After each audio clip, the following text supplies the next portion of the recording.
we are on the final leg of the tour, Mumbai.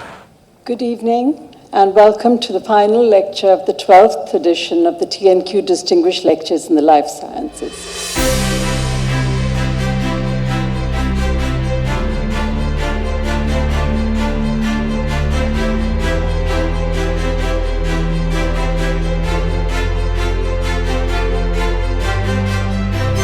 Holly and I have had in India. It's really been a fantastic trip.